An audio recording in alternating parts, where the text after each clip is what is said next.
these interviews. I normally come on Tuesdays and never on Fridays. But it's a special day, a day after the release of the matric results for 2023. The class of 2023, their teachers, their supporters, their parents, everybody has got a reason to either celebrate or to comment this morning. And I'm sure that the ANC Youth League would never miss an opportunity to also comment on the results, the matric results, the measure, some kind of measure of success, for the democratic project in South Africa. Sinazo Hafula is our guest this morning. She is from the Provincial Executive Committee of the ANC Youth League in the Free State. Good morning, Ms. Hafula. Good morning to you and to all the viewers. Thank you very much. My name is Thamsanqa Ngatu, otherwise known as TT. I'm from the TT Hookup, joining together now with Central News Live. What is the immediate reaction of the ANC Youth League after the release of the results of matriculants just last night? As the ANC Youth League Free State, we are incredibly proud of the 2023 cohort. We are proud of Comrade Makalo Mohale, the MEC of Education, who had to fill big shoes. People were skeptical. They weren't sure, is Free State going to be number one again? Can he fill the big shoes of the great Tate Mahwe? Those were the questions in people's minds. And him being a former provincial chairperson of the ANC Youth League and delivering results of such a magnitude as the ANC Youth League, we're really proud. We're incredibly proud. I think this must provide some kind of answer to a lot of social media statements or social media comments that we've seen recently, where people are saying that imagine an ANC Youth League member addressing children in school assemblies, but yet they don't have matric. We have an MEC of Education who has delivered now a very good result for the province. That must make you proud. Definitely. Any qualitative improvements that you guys have seen in these results, or is it as expected, or is there anything that you guys would like to see improving in the year of 2024? If you look at the technical report that was issued last night, you would see that in the Free State, 35,634 learners enrolled to write for 2023, and only 34,451 actually wrote, meaning there's 1,183 learners who fell through the cracks, either for one reason or the other, did not finish their matric, they dropped out, or they were not able to write their matric final examination. And as the ANC Youth League, we feel this number is too high.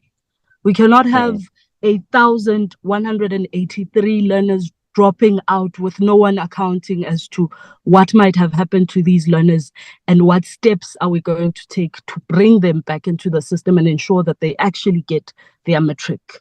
So that is what does the ANC Youth League think are the reasons behind such high numbers of dropping out? There could be a lot of contributing factors when I put Thamsanqa. From the high rates of teenage pregnancy, I know it's become redundant now to speak of teenage pregnancy, but the numbers are incredibly high and they are rising year in, year out, even with the current awareness campaigns taking place. So if not teenage pregnancy, there's this other new trend of drug abuse in our, especially township schools, substance abuse. So the contributing factor to that might be the lack of perhaps sporting codes in schools or lack of support in that regard. So perhaps we could now try to strike a balance as the Free State, as much as we've seen that in the academic project, we're doing remarkably well. So now to ensure that everyone is kept within the system, we might want to look at now the sporting side of things or the recreational side of things. Yeah. And socio-economic conditions, like the economy of the of our country, our province in particular, do you think it may have had any role to play? Some kids going to school hungry, some don't have shoes to wear, some don't, the problems of the sanitary towels that that we have. And I know that being one of the campaigns that the ANC Youth League has been seized with in the past, some school girls not being able to go to school because of problems dealing with menstruation and so on. Would that have had any role to play in that kind of dropout? Of course, we can't ignore those facts or the socio-economic conditions. But in as far as food is concerned, through the ANC-led government, there was an introduction of the NSMP project that ensured that each and every learner who is at school receives a meal. And then late last year, there was an introduction of the breakfast program as well. So a learner would receive 2 meals at school. So the meal factor, we take it out a little bit. And I believe we should look at the socio-economic conditions in our communities. Our communities aren't inspirational in the sense that you find child-headed households. Perhaps that could be a huge contributing factor. You find both the parents are drunkards. There's no driving force for the learner. The learner who's doing grade 12 has to take care of younger siblings. We still have those situations, especially in our rural towns, such as Thabo Mofokeng, such as Garib. Yeah. So those would be the contributing factors of the high dropouts.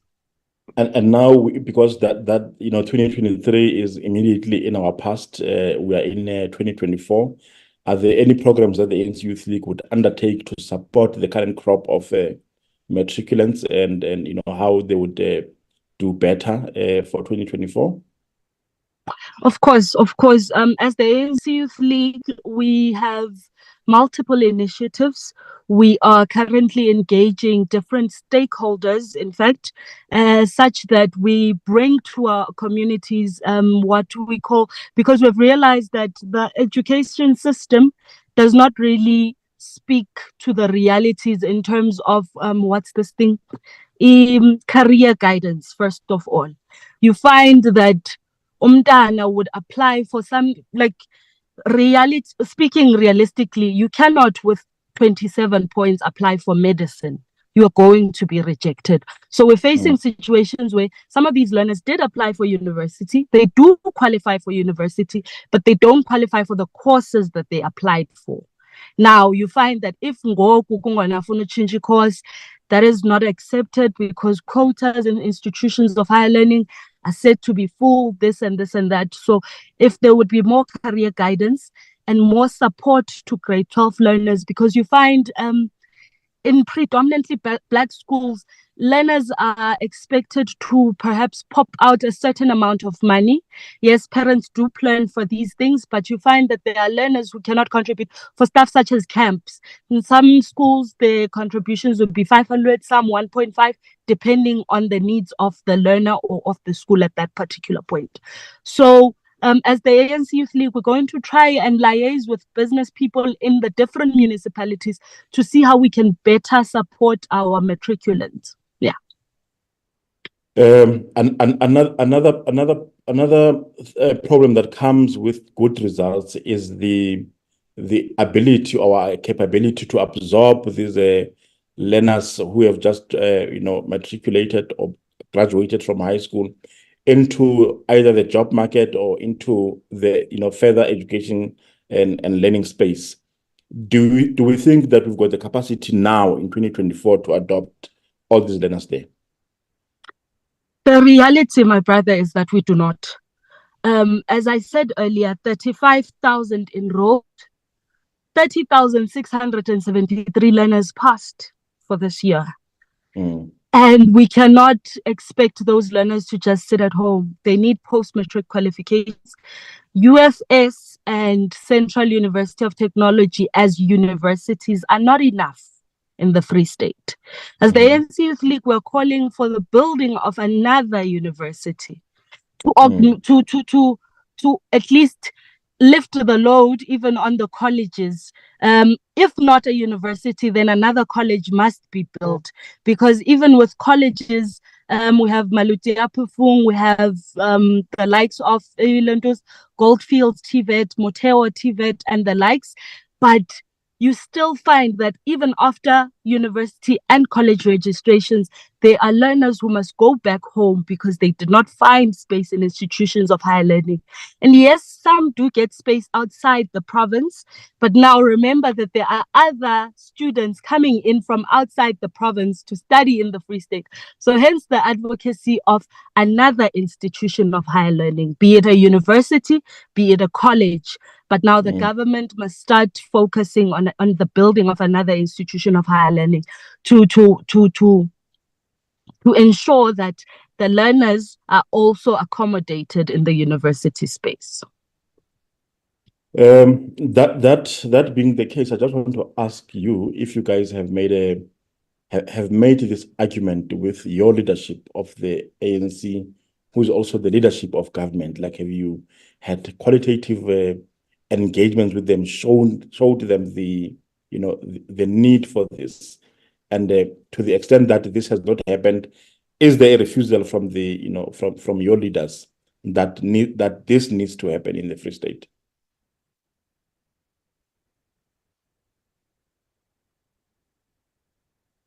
I'm not sure if Sinazo is still with us. She seems to have frozen a bit.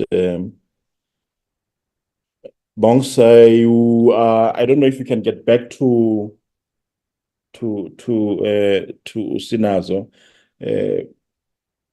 Other than that, I think though we may have exhausted a lot of the things that we would have wanted to say with her, but I wanted to get from her also what is their program now in terms of enrolling new learners into the schooling system. Is the ANC Youth League quite now involved with the welcome back to school sort of programs? Unfortunately, we have been cut off, and I think we should come back in about a minute from now.